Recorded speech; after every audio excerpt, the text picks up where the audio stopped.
BJP రాష్ట్ర అధ్యక్షుడు Bandi Sanjay MP అయ్యుండి వరంగల్ పోలీస్ కమిషనర్ ఏవి రంగనాథ్పై అనుచిత వ్యాఖ్యలు చేస్తూ పరువు నష్టం దావా వేస్తా అనడం రాజకీయ దివాలా కోరుతనానికి నిదర్శనమని రాజనాల శ్రీహరి అన్నారు. వరంగల్ తూర్పు నియోజకవర్గంలోని పాతబీట్ బజార్లోని హోటల్ గ్రాండ్ వినాయకలో మీడియా సమావేశంలో ఆయన మాట్లాడారు. స్వయం ప్రతిపత్తి గల పోలీసు వ్యవస్థపై ప్రజాభిమానం చూరగొన్న పోలీస్ కమిషనర్పై అనుచిత వ్యాఖ్యలను వెంటనే ఉపసంహరించుకోవాలని, బేషరతుగా ఆయనకు క్షమాపణ చెప్పాలని డిమాండ్ చేశారు. నగరంలోని భూ కబ్జాదారులను రాజకీయాలకు అతీతంగా విచారణ చేపట్టి జైలుకు పంపిస్తున్నారు. ఇలాంటి మచ్చలేని ఆఫీసర్పై అనుచిత వ్యాఖ్యలు చేయడం చాలా సిగ్గుచేటన్నారు.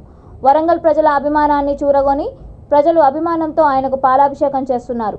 ఈ కార్యక్రమంలో పెరుమండ్ల లక్ష్మణ్, నాగవెల్లి ప్రవీణ్, పులిసేరి నరేందర్, పర్సునూరి విజయ్, సామాజికవేత్త తదితరులు పాల్గొన్నారు.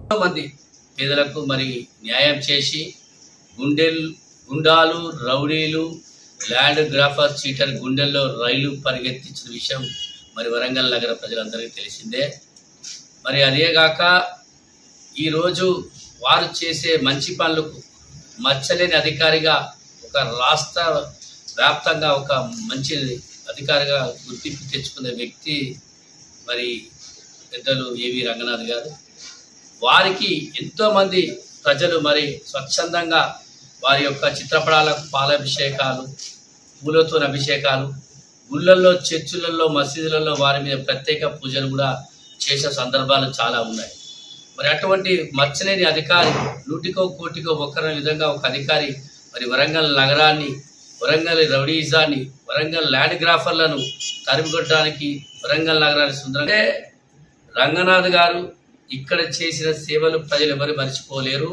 వారు ఇంకొక 2 సంవత్సరాలు వరంగల్లో కమిషనర్గా ఉంటే ఎన్నో నిరుపేదల కుటుంబాలు బాగుపడతారు. అందరూ వారిని పూజించే తరుణంలో, సమయంలో మరి బండి సంజయ్ గారు ఇటువంటి వ్యాఖ్యలు చేయడం నిజంగా కూడా తెలంగాణ ప్రజలకు మరి ముఖ్యంగా వరంగల్ ప్రజలకు చాలా బాధాకరం అనిపిస్తుంది.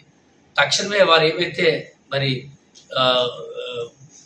రంగనాథ్ గారి మీద ఇచ్చిన వ్యాఖ్యలను వారు తక్షణమే రిటర్న్ చేసుకోవాలని మేము డిమాండ్ చేస్తున్నాం. ఎందుకంటే ఇప్పుడు రంగనాథ్ గారు వచ్చాక అధికార పార్టీ కానీ అపోజిషన్ పార్టీ తేడా లేకుండా మరి అధికార పార్టీ కార్పొరేటర్లు సైతం ల్యాండ్ కబ్జాలో ఉంటే వారిని కూడా నేను ఎవరు ఒత్తిళ్లు వినకుండా వాళ్ళని రిమాండ్ జరిగింది, వాళ్ళు జైల్లో ఉంచడం జరిగింది. కొంతమంది మీద పీడీ యాక్టులు కూడా పెట్టడం జరిగింది. తమరందరికీ తెలిసిన విషయం. ముఖ్యంగా పాత్రికేయులకు మీ అందరికీ బాగా తెలుసు.